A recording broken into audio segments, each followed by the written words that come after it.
Les petits Français lisent peu. Pourtant, savoir bien lire est essentiel pour réussir ses études, bien sûr, mais aussi pour travailler et tout simplement pour vivre en société. L'importance de la lecture chez nos enfants, on en parle avec nos invités.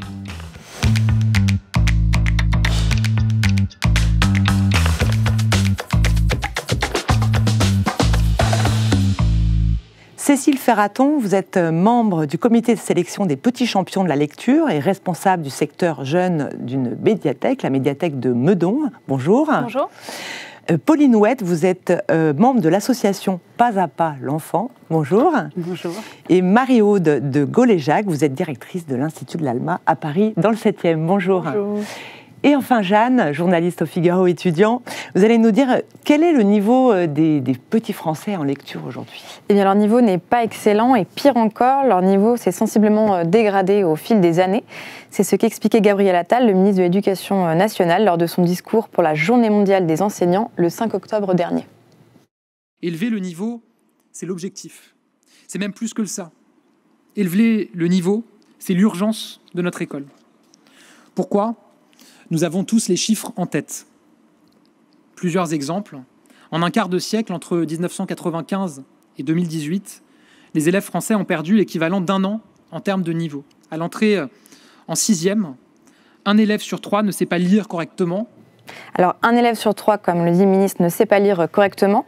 Ce chiffre est tiré de l'étude internationale Pearls qui évalue le niveau en lecture et en compréhension des élèves en CM1 sur plus de 57 pays. Et à échelle européenne, la France a un résultat plutôt inquiétant, largement devancé notamment par des pays comme la Finlande ou même la Pologne. À échelle mondiale, le niveau est un petit peu meilleur. Malgré tout, la France reste devancée par une vingtaine de pays, comme par exemple Singapour, Hong Kong ou la Russie. Toujours les mêmes. Les lycéens sont-ils de meilleurs lecteurs ? Alors, pour les plus grands, il faut regarder d'autres chiffres, notamment ceux issus de la journée de défense et de citoyenneté, la journée à laquelle on va tous à reculons, mais qui en fait est assez intéressante puisqu'elle permet d'évaluer le niveau de 750 000 jeunes chaque année. Alors sur ces chiffres, ce qu'on peut dire, c'est qu'en 2022, plus d'un jeune sur 10 rencontrait des difficultés en lecture, et parmi ces jeunes en difficulté, la moitié pouvait être considérée comme illettrés, ce qui est assez inquiétant. L'autre donnée qui est assez intéressante avec ces chiffres, c'est la répartition sur le territoire. En fait, les élèves n'ont pas forcément le même niveau en lecture en fonction de leur département. Les chiffres montrent notamment que les élèves ont de plus en plus de difficultés dans les départements du Nord et dans les départements autour de l'Île-de-France. Cécile Ferraton, à votre avis, pourquoi les enfants français lisent si peu ? Je pense qu'il y a beaucoup de concurrence de plein d'autres activités, des écrans, et je pense aussi qu'ils sont, par rapport à quand moi j'ai commencé à travailler en médiathèque, j'ai vu aussi beaucoup ça. Il y a un tel flot d'informations. Je pense que finalement ils sont abreuvés de plein de choses et ils n'ont plus le temps finalement vraiment de se poser pour prendre un livre, parce que la lecture ça peut être aussi quelque chose d'un peu exigeant. Donc il faut prendre le temps de s'arrêter, de se poser. Et je pense qu'il y a aussi un peu cette difficulté-là de sursollicitation permanente, et ce qui fait qu'ils sont plus habitués en fait à prendre ce temps pour eux, ou même à plusieurs d'ailleurs. Et ça, on s'en rend compte parce qu'effectivement, même quand ils viennent à la médiathèque, ils passent d'une activité à l'autre. C'est assez compliqué finalement de les voir s'installer pour lire. Alors ça arrive, hein, mais c'est vrai que vous disiez tout à l'heure qu'il y avait une vraie différence selon les villes et selon les départements. Et selon un peu le niveau social aussi. Le niveau social aussi. Et c'est vrai qu'à l'échelle de la ville de Meudon, on a 2 médiathèques avec 2 profils de public qui n'ont rien à voir. Et on voit vraiment la différence pour le coup, sur la capacité à s'installer, à lire et l'appétence pour la lecture en fait. Donc c'est vrai que même dans une même ville, finalement, à l'échelle d'une même ville, il y a de vraies différences de ce point de vue-là aussi. Marie-Aude de Gauléjac, vous êtes à l'Institut de l'Alma, donc c'est pas, on peut dire, pas une école défavorisée, voilà, donc vous devez avoir moins de problèmes qu'ailleurs, mais pourquoi c'est si important que les enfants lisent ?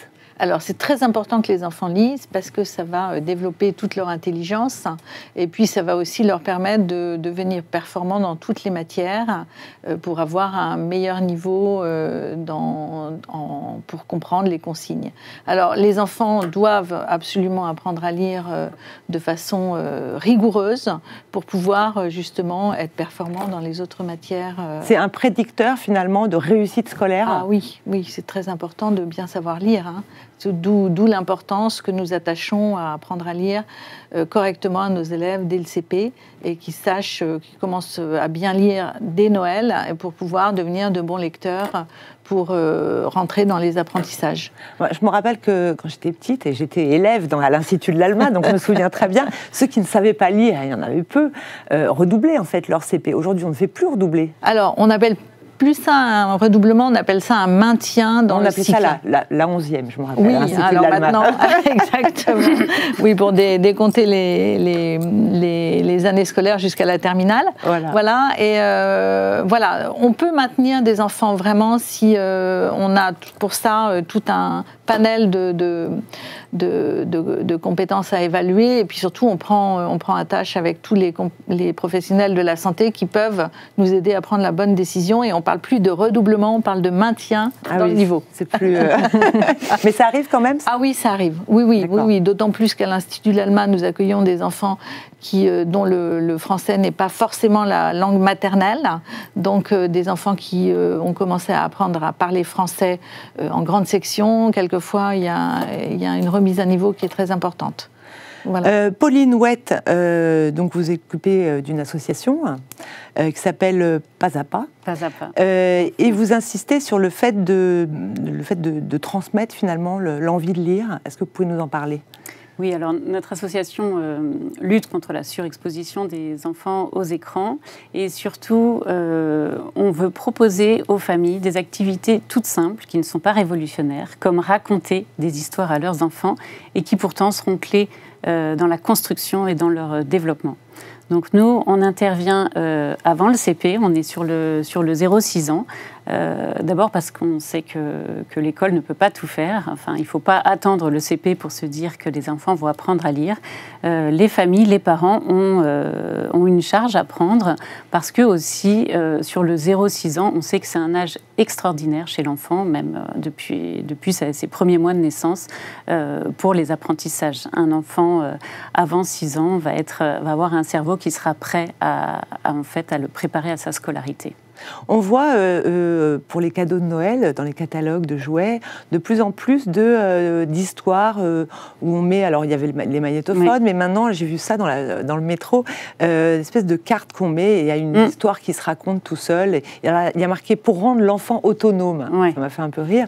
Mais est-ce que ça remplace le parent qui raconte une histoire? Alors, voilà, pour nous, pas du tout. En fait, un enfant a besoin de la voix de sa maman, de son papa, d'un adulte, parce que c'est comme ça qu'il va être rassuré, c'est comme ça qu'il va en fait ouvrir grand son cœur, son cerveau, son corps. Et c'est cette proximité physique qui va lui permettre de se sentir important, de se sentir exister. Et c'est à partir de là qui va prendre confiance en lui et ce sera le socle de tous ses apprentissages. Donc c'est pas uniquement l'histoire qu'on écoute, c'est aussi la présence humaine. Voilà, donc en fait, parce qu'on voit, il y a beaucoup de parents qui font écouter même des podcasts d'histoires d'enfants et à mon avis, ça va être à Noël, ça va être beaucoup ça, les cadeaux de Noël. Ça ne remplace pas le parent et même le grand-parent, parce que les grands-parents sont aussi souvent de grands transmetteurs d'histoire. Nous, on dit à ces familles, parce que moi je rencontre des familles qui ont du mal avec la langue française et qui disent je ne m'exprime pas bien, donc je préfère que ce soit la télévision ou justement ce genre d'histoire pour que mon enfant apprenne du vocabulaire. Et on leur dit, rien ne remplace en fait cette complicité. C'est là, l'enfant ne peut grandir que par les interactions sociales et donc que par l'interaction avec l'adulte. Donc pour nous, effectivement, ce petit moment, même 5 minutes le soir au bord du lit pour raconter un livre, ça va avoir plus de poids que écouter des histoires tout seul dans sa chambre. Alors Jeanne va nous parler d'une histoire aussi assez extraordinaire. Oui, j'ai choisi un exemple positif parce que ça change un petit peu sur le sujet et aussi pour dire que voilà, si on n'est pas doué en lecture, il faut bien comprendre qu'on n'est pas condamné à avoir toute sa vie des difficultés. Donc je voulais vous parler de Mohamed Bouclet, qui est l'un des hommes qui lit le plus vite au monde et pourtant rien dans son parcours n'indiquait cette performance. D'abord parce qu'il a redoublé son CP. Ensuite, parce qu'on a souhaité lui faire redoubler son CE1, ses parents s'y sont opposés.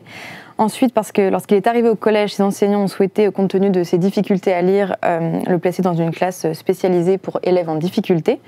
Ses parents à nouveau s'y sont opposés et puis ils ont finalement découvert qu'il avait une dyslexie et qu'il était dysorthographique. Et c'est à partir de ce moment-là qu'il y a une forme de déclic, il a consulté une orthophoniste et dès ce moment-là, il s'est complètement passionné pour la lecture, il en est devenu complètement fou. Et depuis, Mohamed Bouclé, il est devenu vice-champion du monde de lecture. Il est également triple champion de France de mind mapping. C'est une forme de discipline qui permet de créer des cartographies mentales, de lire de plus en plus vite, de retenir beaucoup d'informations. Et si donc je vous raconte tout cela, c'est pour dire que voilà, tout n'est pas perdu pour les enfants qui ont des difficultés, et puis surtout parce que nous l'avons rencontré au Figaro étudiant et qu'il nous a donné quelques conseils pour les élèves qui souhaiteraient performer en lecture. 3 tips pour te remettre à la lecture. Choisis une thématique qu'il te plaît. Le foot, le rugby, la danse, le yoga. Et mets-toi à lire tous les jours un peu. Deuxième chose, lire ne serait-ce que 25 minutes par jour. J'apprécie la méthode Pomodoro, qui consiste à travailler pendant 25 minutes. Et bien, tous les jours, tu lis 25 minutes sur la thématique qu'il te plaît, le guide visuel. Tu utilises ta main, ton doigt, un stylo que tu vas mettre sous la ligne. Et tu vas lire avec ta main et tu vas fluidifier la lecture. Plus ta main va aller rapidement, plus tes yeux vont aller rapidement et plus tu vas lire rapidement. Donc, j'allais vous dire que grâce à ces conseils, Mohamed Bouclé lit jusqu'à 2000 mots par minute. Il donne aussi des cours à des enfants pour les aider. Alors Marie-Aude de Goléjac, est-ce que c'est important de lire vite ? Ah oui, ça c'est important puisque plus l'enfant va s'entraîner à lire... Pas aussi vite que Mohamed. Ah non, pas aussi vite que Mohamed, mais c'est vrai que pour réussir à faire tout son travail scolaire, l'enfant doit justement apprendre à lire de plus en plus vite, s'entraîner. Et pour ça, il y a des tests de fluence, il y a des... Alors qu'est-ce que c'est qu'un test de fluence ? De fluence, alors vous évaluez l'enfant sur un temps donné, combien il arrive à lire de mots. Alors en CP, il lise à peu près 57 mots par minute en moyenne. Et il faut arriver à la fin du CE1 à ce qu'ils arrivent à lire 80 mots par minute.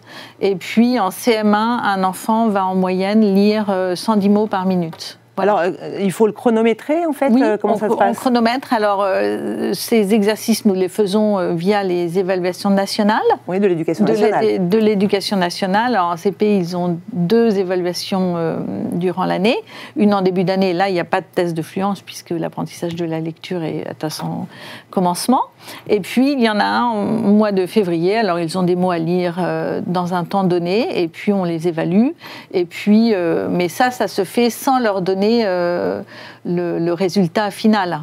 C'est-à-dire qu'on va les encourager à lire le plus de mots possible et on ne va pas leur dire non, tu n'as pas réussi à tout lire. Voilà, il faut vraiment les encourager. La pédagogie de l'encouragement est vraiment très efficace. Et voilà. Qu'est-ce que vous dites aux parents si l'enfant est toujours... alors on dit, moi je disais déchiffrage, mais vous m'avez dit juste avant l'émission, déchiffrement. Oui, il a du mal à déchiffrer. Voilà, à déchiffrer, exactement. On va demander S'il a du mal à déchiffrer, il faut vraiment que l'enfant s'entraîne. Et alors, nous, on a 2 instances à l'école où on a ce qu'on appelle les APC, les activités pédagogiques complémentaires, où les enseignantes, sur le temps de la pause méridienne ou sur le temps après l'école, tout dépend des écoles, comment c'est organisé. Là, on va entraîner les élèves à lire plus vite. On va leur donner des techniques, justement, qui peut l'aider à lire plus vite. Le doigt curseur, mettre une bande de papier sous la ligne pour que l'enfant puisse bien se repérer, parce que ça, c'est aussi un des gros problèmes des enfants. Quand ils ont une légère dyslexie ou une dyslexie plus importante, ils ne balayent pas normalement la page.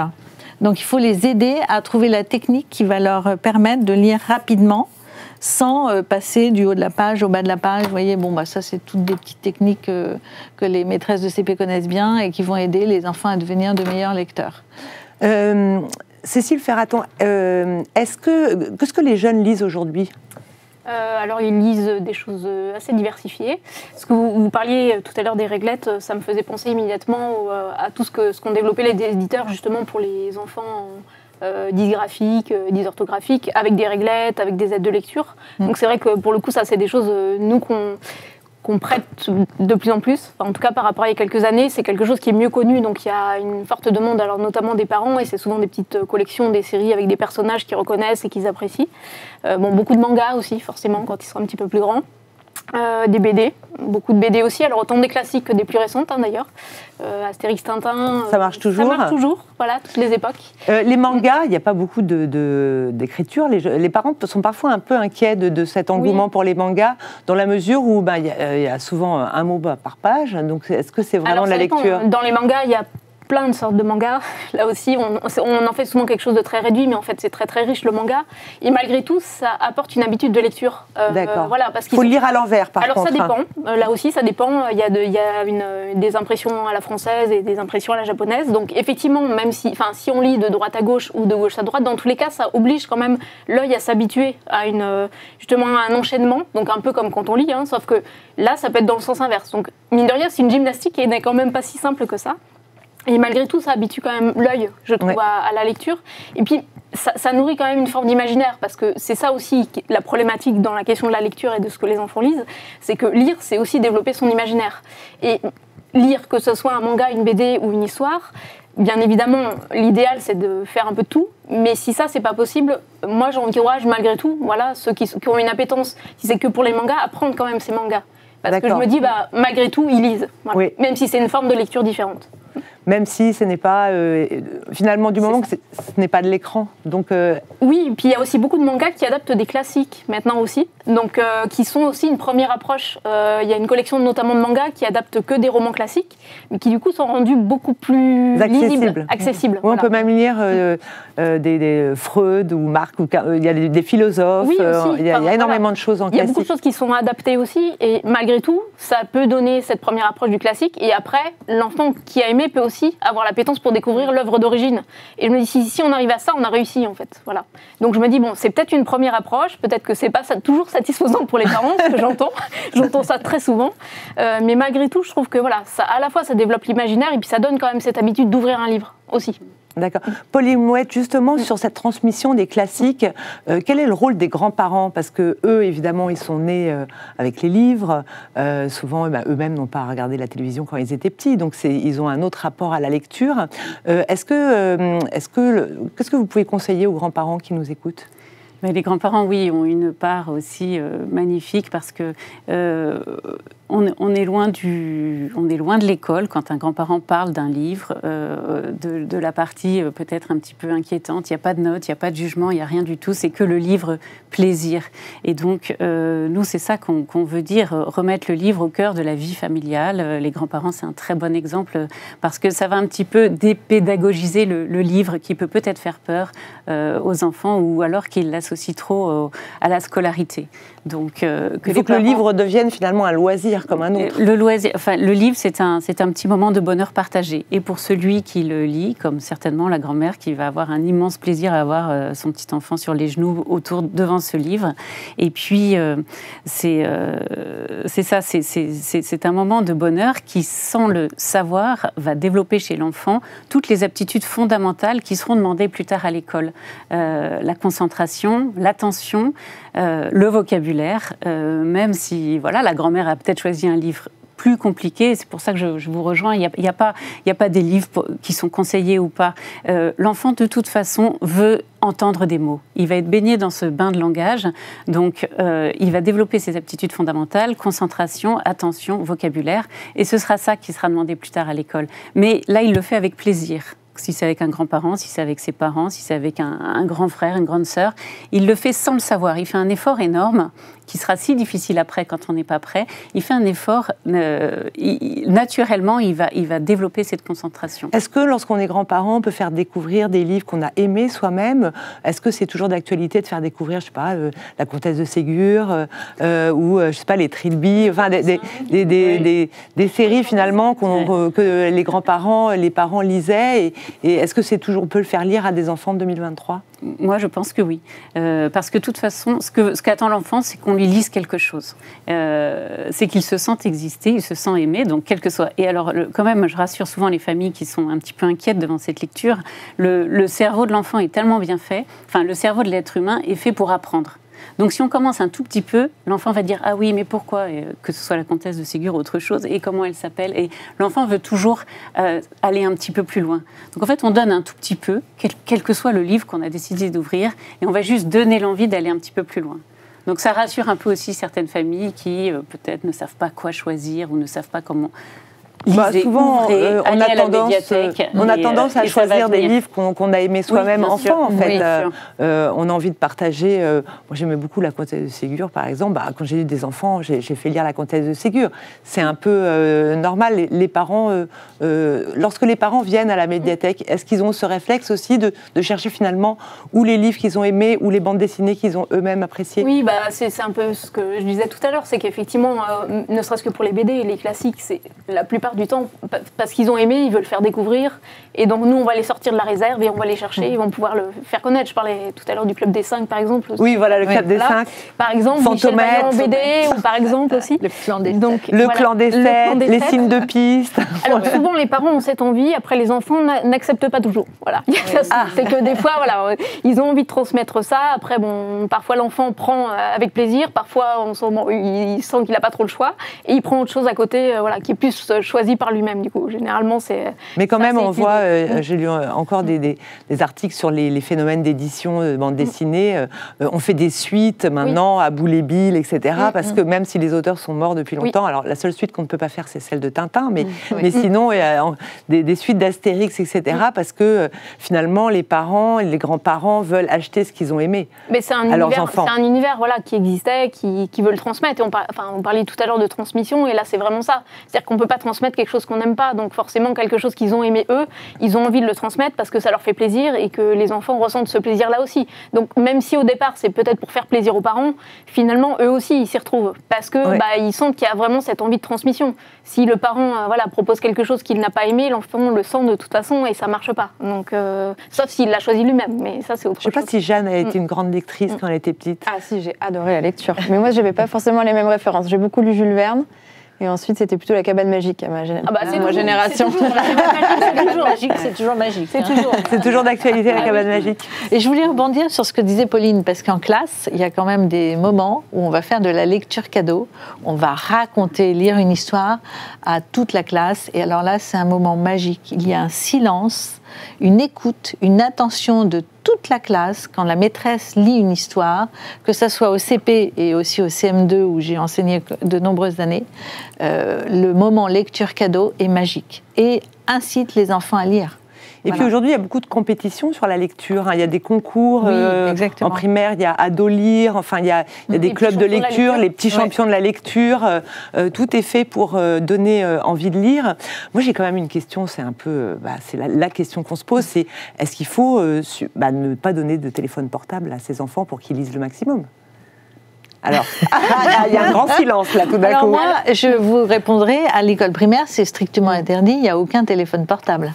D'accord. À moins qu'il soit caché dans le cartable. Mais comme on n'a pas le droit de fouiller les cartables, mais c'est vrai qu'il faut qu'on soit vigilant parce que... Mais quand même, un enfant qui n'a pas de téléphone ou qui n'a pas accès aux écrans va être tenté quand même de plus lire, de lire davantage. Oui. Alors par contre, on peut être parfois étonné. Je vais raconter une anecdote où je discutais avec une enseignante de collège pour le coup. Donc là, on a beaucoup de mal à les toucher, d'autant encore plus qu'avant. Et qui me racontait en fait que donc nous, on était complètement hors des radars parce qu'en fait, ces élèves venaient discuter avec elle parce qu'ils lisaient sur une application en fait, donc nous, on n'avait pas connaissance. Et en fait, ils lisaient que comme ça. Ils se refilaient tous les feuilletons, voilà. Et donc après, ils en parlaient à leur enseignant de français. En l'occurrence, c'est l'enseignante qui nous parlait de ça. Ils nous disaient, mais en fait, on a l'impression qu'ils lisent pas, mais c'est juste qu'ils lisent pas de la même manière que nous. Et donc, je pense que ça, faut pas non plus mettre ça de côté. C'est-à-dire qu'il y a beaucoup de choses qui se passent par recommandation, donc hors de l'éducation nationale, hors des médiathèques, qui se passent vraiment entre pairs. Et malgré tout, là, visiblement, ces élèves étaient vraiment accros à cette application. Ils en lisaient tous les jours, peut-être une demi-heure, enfin, comme ce dont on entendait parler tout à l'heure. Et en fait, par contre, ils ne pouvaient pas passer un jour sans lire. Donc, je me suis dit, comme quoi, on peut avoir des a priori aussi. Ce qu'elle me racontait, là, cette enseignante de français, voilà, c'était dans un des quartiers qui, pour le coup, n'était pas forcément le plus lecteur et des ados qu'on ne voit pas beaucoup à la médiathèque. Et elle me disait, figurez-vous que voilà, j'ai découvert ça et maintenant ils viennent m'en parler. Et il y a maintenant aussi des mangas qu'on peut lire sur le téléphone. Aussi. Je sais qu'en Asie, ça se fait beaucoup, ça se pratique beaucoup et de plus en plus en France. Donc finalement, il y a sur téléphone, on peut lire C'est ça. aussi. Mais quand même, la vérité, c'est qu'il y a beaucoup de vidéos aujourd'hui. Oui. Et alors, même s'il y a des youtubeurs qui donnent envie aussi de lire, c'est quand même important. Vous recommandez, vous, de ne pas donner de téléphone trop tôt C'est vrai que plus ou on c'est va un combat donner- perdu d'avance? C'est-à-dire que ce qu'il faut, c'est donner un téléphone, mais et réduire l'accès Internet. Ça, c'est sûr. Hein. Ouais. Après, Et puis c'est un lâcher autre un peu débat, le téléphone et se... Voilà. Voilà. Et puis soi-même, ne pas être tout le temps sur son téléphone. Oui, donner Je le pense bon que exemple. C'est ça, c'est les adultes. Parents, grands-parents, donnez Oui. le bon exemple à vos Ouais. enfants. Ne soyez pas Ouais. sur votre Mais téléphone c'est déjà vrai pour que- vos enfants. Les enfants Voilà. sont en imitation finalement. Exactement. Aussi. Hein, avant, on offrait un petit téléphone, les enfants téléphonaient, mais Oui. et maintenant, ils sont là à balayer un écran. Voilà. Ouais. Mais par contre, c'est vrai que ce que je recommande, c'est d'éviter de leur donner le téléphone parce qu'ils veulent qu'ils soient sages. Ouais, Il faut trouver des astuces. Hein. ouais. Oui. Un bon livre, ça permet Un bon aussi de se livre, calmer. voilà, je voyais une grand-mère là, en venant dans le métro, elle avait ses 2 petits-enfants, elle leur montrait un petit dessin animé. S'il avait eu un petit livre dans son sac, elle aurait pu leur donner, ils auraient été aussi Ou même sages. raconter une histoire Oh, sans oui, livre. oui. Voilà, nous, Oui, c'est ça, oui, exactement. Merci beaucoup et je vous souhaite à très bientôt dans un nouvel épisode de Paris d'école. Merci.